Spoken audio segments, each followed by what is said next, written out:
शिव पुराण महात्म्य। दूसरा अध्याय। देवराज को शिवलोक की प्राप्ति, चंचुला का संसार से वैराग्य। श्री शौनक जी ने कहा, आप धन्य हैं सूत जी, आप परमार्थ तत्व के ज्ञाता हैं। आपने हम पर कृपा करके हमें यह अद्भुत और दिव्य कथा सुनाई है। भूतल पर इस कथा के समान कल्याण का और कोई साधन नहीं है। आपकी कृपा से यह बात हमने समझ ली है। सूत जी, इस कथा के द्वारा कौन से पापी शुद्ध होते हैं? उन्हें कृपापूर्वक बताकर इस जगत को कृतार्थ कीजिए। सूत जी बोले, मुने, जो मनुष्य पाप, दुराचार तथा कामक्रोध, मद, लोभ में निरंतर डूबे रहते हैं, वे भी शिव पुराण पढ़ने अथवा सुनने से शुद्ध हो जाते हैं तथा उनके पापों का पूर्णतया नाश हो जाता है। इस विषय में मैं तुम्हें एक कथा सुनाता हूँ। देवराज ब्राह्मण की कथा। बहुत पहले की बात है। किरातों के नगर में देवराज नाम का एक ब्राह्मण रहता था। वह ज्ञान में दुर्बल, गरीब, रस बेचने वाला तथा वैदिक धर्म से विमुख था। वह स्नान संध्या नहीं करता था तथा उसमें वैश्यवृत्ति बढ़ती ही जा रही थी। वह भक्तों को ठगता था। उसने अनेक मनुष्यों को मारकर उन सबका धन हड़प लिया था। उस पापी ने थोड़ा सा भी धन धर्म के काम में नहीं लगाया था। वह वेश्यागामी तथा आचार भ्रष्ट था। एक दिन वह घूमता हुआ दैवयोग से प्रतिष्ठानपुर, झूसी प्रयाग जा पहुंचा। वहां उसने एक शिवालय देखा जहां बहुत से साधु महात्मा एकत्र हुए थे। देवराज वहीं ठहर गया। वहां रात में उसे ज्वर आ गया और उसे बड़ी पीड़ा होने लगी। वहीं पर एक ब्राह्मण देवता शिव पुराण की कथा सुना रहे थे। ज्वर में पड़ा देवराज भी ब्राह्मण के मुख से शिव कथा को निरंतर सुनता रहता था। एक मास बाद देवराज ज्वर से पीड़ित अवस्था में चल बसा। यमराज के दूत उसे बांधकर यमपुरी ले गए। तभी वहां शिवलोक से भगवान शिव के पार्षदगण आ गए। वे कर्पूर के समान उज्ज्वल थे। उनके हाथ में त्रिशूल, संपूर्ण शरीर पर भस्म और गले में रुद्राक्ष की माला उनके शरीर की शोभा बढ़ा रही थी। उन्होंने यमराज के दूतों को मारपीट कर देवराज को यमदूतों के चंगुल से छुड़ा लिया और वे उसे अपने अद्भुत विमान में बिठाकर जब कैलाश पर्वत पर ले जाने लगे तो यमपुरी में कोलाहल मच गया, जिसे सुनकर यमराज अपने भवन से बाहर आए। साक्षात रुद्रों के समान प्रतीत होने वाले इन दूतों का धर्मराज ने विधिपूर्वक पूजन कर ज्ञान दृष्टि से सारा मामला जान लिया। उन्होंने भय के कारण भगवान शिव के दूतों से कोई बात नहीं पूछी। तत्पश्चात शिवदूत देवराज को लेकर कैलाश चले गए और वहां पहुंचकर उन्होंने ब्राह्मण को करुणावतार भगवान शिव के हाथों में सौंप दिया। शौनक जी ने कहा, महाभाग सूत जी, आप सर्वज्ञ हैं। आपके कृपा प्रसाद से मैं कृतार्थ हुआ। इस इतिहास को सुनकर मेरा मन आनंदित हो गया है। अतः भगवान शिव में प्रेम बढ़ाने वाली दूसरी कथा भी कहिए। शिव पुराण महात्म्य। दूसरा अध्याय। देवराज को शिवलोक की प्राप्ति, चंचुला का संसार से वैराग्य। श्री शौनक जी ने कहा, आप धन्य हैं सूत जी, आप परमार्थ तत्व के ज्ञाता हैं। आपने हम पर कृपा करके हमें यह अद्भुत और दिव्य कथा सुनाई है। भूतल पर इस कथा के समान कल्याण का और कोई साधन नहीं है। आपकी कृपा से यह बात हमने समझ ली है। सूत जी, इस कथा के द्वारा कौन से पापी शुद्ध होते हैं? उन्हें कृपापूर्वक बताकर इस जगत को कृतार्थ कीजिए। सूत जी बोले, मुने, जो मनुष्य पाप, दुराचार तथा कामक्रोध, मद, लोभ में निरंतर डूबे रहते हैं, वे भी शिव पुराण पढ़ने अथवा सुनने से शुद्ध हो जाते हैं तथा उनके पापों का पूर्णतया नाश हो जाता है। इस विषय में मैं तुम्हें एक कथा सुनाता हूँ। देवराज ब्राह्मण की कथा। बहुत पहले की बात है। किरातों के नगर में देवराज नाम का एक ब्राह्मण रहता था।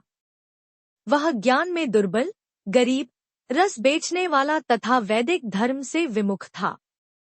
वह स्नान संध्या नहीं करता था तथा उसमें वैश्यवृत्ति बढ़ती ही जा रही थी। वह भक्तों को ठगता था।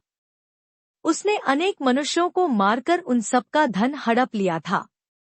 उस पापी ने थोड़ा सा भी धन धर्म के काम में नहीं लगाया था।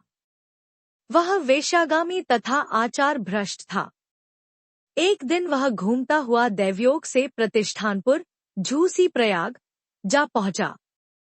वहां उसने एक शिवालय देखा जहां बहुत से साधु महात्मा एकत्र हुए थे।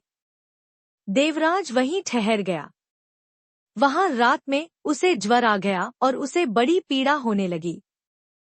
वहीं पर एक ब्राह्मण देवता शिव पुराण की कथा सुना रहे थे। ज्वर में पड़ा देवराज भी ब्राह्मण के मुख से शिव कथा को निरंतर सुनता रहता था। एक मास बाद देवराज ज्वर से पीड़ित अवस्था में चल बसा। यमराज के दूत उसे बांधकर यमपुरी ले गए। तभी वहां शिवलोक से भगवान शिव के पार्षदगण आ गए। वे कर्पूर के समान उज्ज्वल थे। उनके हाथ में त्रिशूल, संपूर्ण शरीर पर भस्म और गले में रुद्राक्ष की माला उनके शरीर की शोभा बढ़ा रही थी। उन्होंने यमराज के दूतों को मारपीट कर देवराज को यमदूतों के चंगुल से छुड़ा लिया और वे उसे अपने अद्भुत विमान में बिठाकर जब कैलाश पर्वत पर ले जाने लगे तो यमपुरी में कोलाहल मच गया, जिसे सुनकर यमराज अपने भवन से बाहर आए। साक्षात रुद्रों के समान प्रतीत होने वाले इन दूतों का धर्मराज ने विधिपूर्वक पूजन कर ज्ञान दृष्टि से सारा मामला जान लिया। उन्होंने भय के कारण भगवान शिव के दूतों से कोई बात नहीं पूछी। तत्पश्चात शिवदूत देवराज को लेकर कैलाश चले गए और वहां पहुंचकर उन्होंने ब्राह्मण को करुणावतार भगवान शिव के हाथों में सौंप दिया। शौनक जी ने कहा, महाभाग सूत जी, आप सर्वज्ञ हैं। आपके कृपा प्रसाद से मैं कृतार्थ हुआ। इस इतिहास को सुनकर मेरा मन आनंदित हो गया है।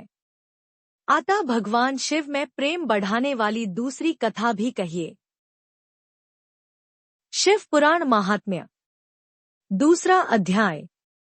देवराज को शिवलोक की प्राप्ति, चंचुला का संसार से वैराग्य। श्री शौनक जी ने कहा, आप धन्य हैं। सूत जी, आप परमार्थ तत्व के ज्ञाता हैं। आपने हम पर कृपा करके हमें यह अद्भुत और दिव्य कथा सुनाई है। भूतल पर इस कथा के समान कल्याण का और कोई साधन नहीं है। आपकी कृपा से यह बात हमने समझ ली है। सूत जी, इस कथा के द्वारा कौन से पापी शुद्ध होते हैं? उन्हें कृपापूर्वक बताकर इस जगत को कृतार्थ कीजिए। सूत जी बोले, मुने, जो मनुष्य पाप, दुराचार तथा कामक्रोध, मद, लोभ में निरंतर डूबे रहते हैं, वे भी शिव पुराण पढ़ने अथवा सुनने से शुद्ध हो जाते हैं तथा उनके पापों का पूर्णतया नाश हो जाता है। इस विषय में मैं तुम्हें एक कथा सुनाता हूँ। देवराज ब्राह्मण की कथा। बहुत पहले की बात है। किरातों के नगर में देवराज नाम का एक ब्राह्मण रहता था। वह ज्ञान में दुर्बल, गरीब, रस बेचने वाला तथा वैदिक धर्म से विमुख था। वह स्नान संध्या नहीं करता था तथा उसमें वैश्यवृत्ति बढ़ती ही जा रही थी। वह भक्तों को ठगता था। उसने अनेक मनुष्यों को मारकर उन सबका धन हड़प लिया था।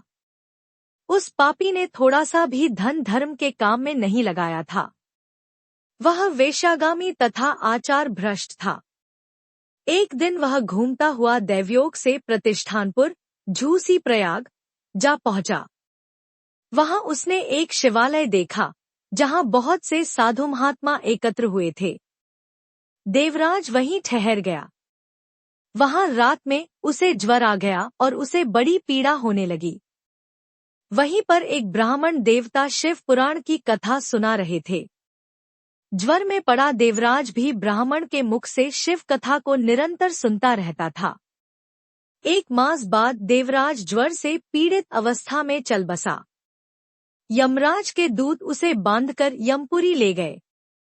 तभी वहां शिवलोक से भगवान शिव के पार्षदगण आ गए। वे कर्पूर के समान उज्ज्वल थे। उनके हाथ में त्रिशूल, संपूर्ण शरीर पर भस्म और गले में रुद्राक्ष की माला उनके शरीर की शोभा बढ़ा रही थी। उन्होंने यमराज के दूतों को मारपीट कर देवराज को यमदूतों के चंगुल से छुड़ा लिया और वे उसे अपने अद्भुत विमान में बिठाकर जब कैलाश पर्वत पर ले जाने लगे तो यमपुरी में कोलाहल मच गया, जिसे सुनकर यमराज अपने भवन से बाहर आए। साक्षात रुद्रों के समान प्रतीत होने वाले इन दूतों का धर्मराज ने विधिपूर्वक पूजन कर ज्ञान दृष्टि से सारा मामला जान लिया।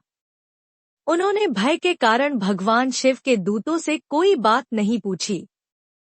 तत्पश्चात शिवदूत देवराज को लेकर कैलाश चले गए और वहां पहुंचकर उन्होंने ब्राह्मण को करुणावतार भगवान शिव के हाथों में सौंप दिया। शौनक जी ने कहा, महाभाग सूत जी, आप सर्वज्ञ हैं। आपके कृपा प्रसाद से मैं कृतार्थ हुआ। इस इतिहास को सुनकर मेरा मन आनंदित हो गया है। अतः भगवान शिव में प्रेम बढ़ाने वाली दूसरी कथा भी कहिए।